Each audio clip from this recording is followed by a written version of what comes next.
Hello friends, आज हम लेके आए हैं आप लोगों के लिए बहुत अच्छी अच्छी kitchen tips, other usual tips. Friends, अगर आप इस वीडियो को पूरा देखेंगे तो यकीन मानिए इससे आप ज़रूर कुछ ना कुछ सीख करके जाएंगे। तो चलिए फ्रेंड्स, बिना देरी के शुरू करते हैं। देखते हैं कौन सी अपनी पहली टिप्स। अक्सर आपने देखा होगा जब भी हम मटर छीलने की कोशिश करते हैं तो इसको छीलने में बहुत ज़्यादा दिक्कत होती है, क्योंकि इसका जो छिलका है बहुत ज़्यादा हार्ड होता है और बहुत ज़्यादा समय लग जाता है इसको छीलने में। अगर हमें किलो 2 किलो 3 किलो जितनी मटर छीलनी पड़ जाती है तो इसमें तो बहुत ही ज़्यादा समय चला जाता है। तो फ्रेंड्स, आज एक छोटी सी टिप्स आपके साथ शेयर करें। अगर आप इसको यूज़ करेंगे तो आपको कभी भी ऐसी दिक्कत नहीं आएगी और आप फटाफट से मटर छील पाएंगे। क्या करना है, यहाँ पे आपको लेना है, कोई भी एक रुमाल ले सकते हैं या फिर इस तरीके का कोई भी टॉवल आप ले सकते हैं। और उसके बाद से यहाँ पे आपको मटर को इस तरह से डाल देना है। डालने के बाद से मटर के ऊपर हम कपड़े को बिछाएंगे इस तरह से, और उसके बाद हम यहाँ पे यूज़ करेंगे प्रेस का। जी हाँ फ्रेंड्स, यहाँ पे हम आयरन का यूज़ से, यानी कि आयरन को यूज़ करके बहुत अच्छी तरीके से मटर को छील सकते हैं।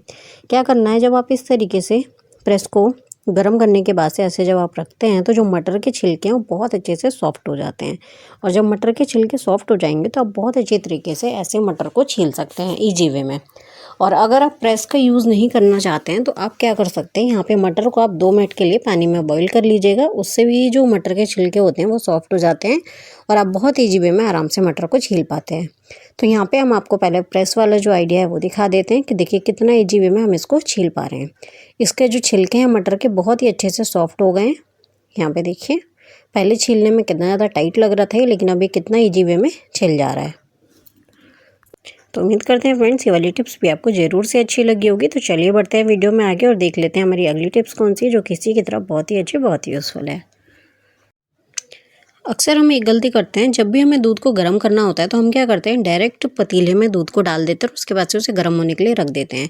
लेकिन आज से हम ऐसा नहीं करेंगे। यहाँ पे अगर आप नीचे थोड़ा सा पानी डाल देते हैं, यानी कि आधा कप जितना पानी डालने के बाद से फिर आप पतीले में दूध डालेंगे, तो इससे क्या होगा, आपने देखा होगा दूध अक्सर जो है पतीले में चिपक जाता है, जिसकी वजह से पतीले को धोने में बहुत ज़्यादा दिक्कत होती है।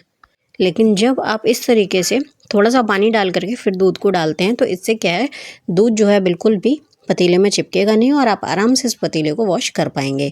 तो उम्मीद करते हैं फ्रेंड्स ये वाली टिप्स भी आपको ज़रूर से अच्छी लगी होगी। इसको भी आप ज़रूर यूज़ करके देखिएगा। और हमारी जो अगली टिप्स है फ्रेंड्स वो ये है, कभी भी दूध के पैकेट को आप पूरा कट मत कीजिए, इसको आधा ही कट कीजिए। क्योंकि इससे क्या होता है, जो दूध का पैकेट होता है जो हम छोटा सा कट करके इसको फेंक देते हैं, इसको रिसाइकल करने में प्रॉब्लम आती है। तो कभी भी दूध का पैकेट हो या किसी भी चीज़ का पैकेट हो, जो छोटा सा टुकड़ा होता है उसे अलग से मत फेंकिए, इसी में जुड़े रहने दीजिए। तो चलिए बढ़ते हैं अगली टिप्स की ओर। अक्सर क्या होता है, जब भी हम पैकेट में से दूध निकाल लेते हैं तो उसके बाद भी पैकेट में अच्छा खासा दूध रहता है, तो हम क्या करते हैं, इसको ऐसे ही फेंक देते हैं। लेकिन अगर आप चाहें तो इसको इस तरह से यूज़ कर सकते हैं। क्या करना है, यहाँ पे हमें लेना है आटा और आटे को इस तरीके से पैकेट के ऊपर एक बार घुमा लेना है। इससे क्या होगा, जब हम रोटी बनाएंगे तो जो रोटियाँ हमारी बहुत ही सॉफ्ट बनेंगी, क्योंकि हम यहाँ पे दूध का यूज़ कर रहे हैं। अक्सर आपने देखा होगा कि लोग जो है दूध डाल करके आटे को गूँथते हैं, इससे रोटियाँ बहुत ही नरम सॉफ्ट बन करके तैयार होती हैं। तो अगर आप चाहें तो इस टिप को आप ज़रूर से यूज़ कर सकते हैं, और अगर नहीं चाहें तो आप इसको स्किप भी कर सकते हैं। लेकिन अगर करेंगे तो इससे दूध भी वेस्ट नहीं होगा और आपकी जो रोटियां हैं वो भी बहुत अच्छे से सॉफ्ट बनेंगी। हो सकता है ये टिप्स बहुत सारे लोगों को ठीक ना लगे और बहुत सारे लोगों को अच्छी भी लगे, तो आप अपने हिसाब से इसको देख लीजिएगा। तो चलिए फ्रेंड्स, बढ़ते हैं वीडियो में आगे और देख लेते हैं अगली टिप्स कौन सी है। अक्सर देखा होगा आपने, जब भी हम रोटी बनाते हैं तो कई बार क्या होता है, रोटी जो है बेलन में बहुत ज़्यादा चिपकती है। चाहे आप कितने भी अच्छे से रोटी बना लीजिए, लेकिन जो रोटी है वो बेलन में बहुत ज़्यादा चिपकने लगती है। कई बार ऐसी प्रॉब्लम आती है, जैसे कि आप देख सकते हैं यहाँ पे हम रोटी को बेल रहे हैं तो रोटी जो है प्रॉपर तरीके से बेली भी नहीं जा रही है, और जो रोटी है यानी कि जो आटा है वो बेलन में बहुत ज़्यादा चिपक रहा है। ऐसा क्यों होता है, अक्सर क्या होता है, जब भी हम बेलन को वॉश करके रख देते हैं उसके बाद भी उसका जो पानी है वो प्रॉपर तरीके से निकला नहीं होता है, जिसकी वजह से क्या होता है, आटा जो है बेलन में बहुत ज़्यादा चिपकता है, क्योंकि इसमें काफ़ी ज़्यादा मॉइस्चर होता है। तो इसके लिए आपको क्या करना है, जब भी ऐसी कोई दिक्कत आए आपको कि रोटी बनाने में आटा जो है बहुत ज़्यादा चिपक रहा है बेलन में, तो आप एक बार बेलन को इस तरीके से 1 मिनट के लिए गैस पे सेक लीजिए, जिसकी वजह से बेलन का जितना भी मॉइस्चर है वो ख़त्म हो जाएगा और आप बहुत अच्छे तरीके से परफेक्ट रोटी को बना पाएंगे। यहाँ पे आप देखिए हमने इसको सेक लिया है और अब हमें बिल्कुल भी दिक्कत नहीं होगी रोटी बनाने में। तो बहुत अच्छे से हमारी जो रोटी है वो घूम भी रही है। अगर आप बिगनर हैं, अगर आप रोटी बनाना भी सीख रहे हैं, तो आपके लिए ये जो टिप्स है बहुत ही यूज़फुल हो सकती है। तो चलिए बढ़ते हैं फ्रेंड्स अगली टिप्स की ओर। अक्सर क्या होता है, जो हमारी चूड़ियाँ होती हैं, कई बार ऐसा होता है कि हम गलती से छोटे साइज़ की चूड़ियाँ ले लेते हैं और जो छोटी चूड़ियाँ होती हैं उनको पहनने में बहुत ज़्यादा दिक्कत होती है। कई बार तो ऐसा होता है कि चूड़ियाँ जो है टूट भी जाती हैं, हाथ में लग जाती है। और कई बार अगर चूड़ी नहीं भी टूटती है तो भी कई बार क्या होता है, जो हमारा अंगूठा होता है यानी कि इस एरिया पे बहुत ज़्यादा पेन होता है। छोटी साइज़ की चूड़ी को पहनने में बहुत दिक्कत होती है। तो यहाँ पे आपको क्या करना है, एक छोटी सी टिप से अगर आप इसको यूज़ करेंगे तो आपको ये प्रॉब्लम कभी भी फेस नहीं करनी पड़ेगी और आप छोटी से छोटी चूड़ी को भी बहुत ईजी वे में पहन सकते हैं। तो यहाँ पे क्या करना है, हमने लिया है एक मोजा, मोजे को इस तरीके से पूरे हाथ में डाल देंगे और डालने के बाद से अब हम यहाँ पे चूड़ी को पहनेंगे। तो यहाँ पे हम मोजे का यूज़ कर रहे हैं, अगर आप चाहें तो नॉर्मल साबुन लगा करके भी चूड़ी को चढ़ा सकते हैं, उससे भी चूड़ी जो है बहुत ईजी वे में चढ़ जाती है, कोई दिक्कत नहीं होती है। तो अगली बार से आपको जब भी ऐसी कोई दिक्कत आए तो या तो आप इस मोजे वाली टिप्स को आजमा लीजिएगा, वरना साबुन लगा करके भी आप चूड़ी को आराम से पहन सकते हैं।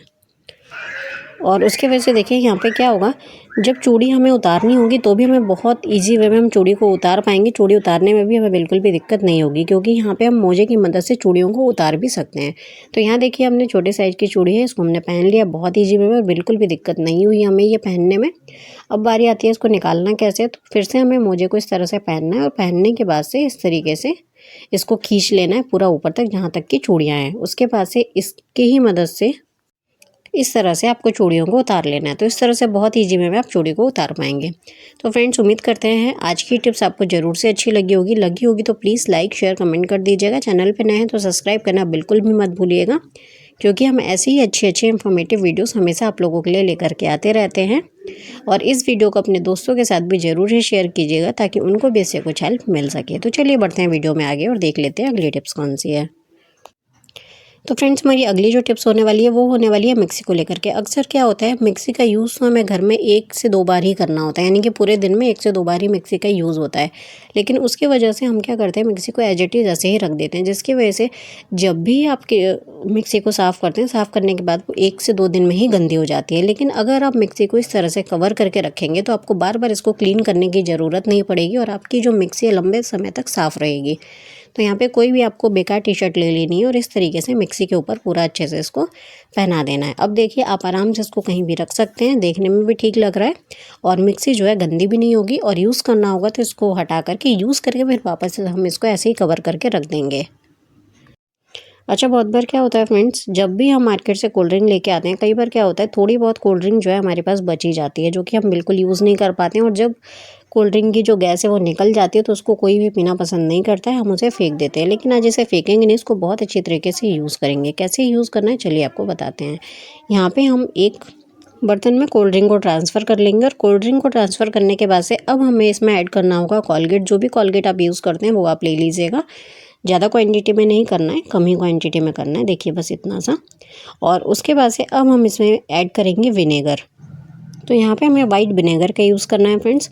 और उसके बाद से ये हमारा बहुत अच्छा सा सॉल्यूशन बन करके तैयार हो जाएगा, जिसकी मदद से आज हम इसको क्लीनिंग के लिए इसको यूज़ करने वाले हैं। यानी कि आज हम ये जो सॉल्यूशन बना रहे हैं इसकी मदद से हम बहुत अच्छे से अपनी किचन की, अपने घर की क्लीनिंग कर सकते हैं। कैसे करेंगे हम वो भी आपको दिखाएंगे। तो यहाँ पे पहले इन तीनों चीज़ों को अच्छे से हम मिक्स कर लेते हैं और मिक्स करने के बाद से अब हमें चाहिए यहाँ पे एक स्प्रे बॉटल। छोटी बड़ी कोई सी भी स्प्रे बॉटल ले लीजिएगा और उसमें सॉल्यूशन को डाल दीजिएगा। तो यहाँ पे हमने स्प्रे बॉटल में सॉल्यूशन को फिलअप कर लिया है और करने के बाद से अब हम इससे क्लीनिंग करने वाले हैं किचन के टाइल की। इससे आप किचन काउंटर भी बहुत अच्छे से क्लीन कर सकते हैं, जो टाइल होती है उसको भी क्लीन कर सकते हैं, गैस को भी बहुत अच्छे से क्लीन कर सकते हैं, सिंक को भी क्लीन कर सकते हैं, जो टूटी होती है उसको भी बहुत अच्छे से क्लीन कर सकते हैं। तो यहाँ पे देखिए इसमें ऑयल के जो दाग हैं वो लगे हुए हैं, इसको हम बहुत अच्छे तरीके से क्लीन करेंगे यहाँ पे। और क्योंकि इसमें कोल्ड ड्रिंक का यूज़ हुआ है, विनेगर का यूज़ हुआ है, जिसकी वजह से बहुत अच्छे से जो कितने भी जिद्दी से जिद्दी जो दाग होते हैं वो बहुत अच्छे से निकल जाते हैं। आप देखिए कितने अच्छे से ऑयल के जो दाग थे वो साफ़ हो गए हैं। तो यहाँ पे आप खुद देख सकते हैं पहले जो ये टाइल थी वो कितनी बेकार लग रही थी देखने में, और अब ये कितने अच्छे से क्लीन हो चुकी है। अब यहाँ पे जो हमारी दूसरी टाइल है इसको भी हम क्लीन कर लेते हैं इसकी मदद से। तो देखिए बहुत अच्छे से ये भी जो टाइल है वो क्लीन हो गई है।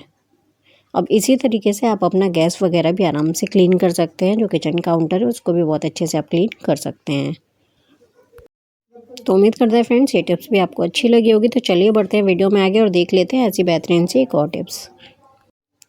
अक्सर कई बच्चों को क्या होता है, जब भी वो दूध पीते हैं, आपने देखा होगा जो छोटे बच्चे होते हैं खास करके, कई बार वो जब भी दूध पीते हैं तो उनको दूध की वजह से बहुत ज़्यादा गैस बनती है और उनके पेट में भी काफ़ी ज़्यादा पेन होने लगता है गैस बनने की वजह से।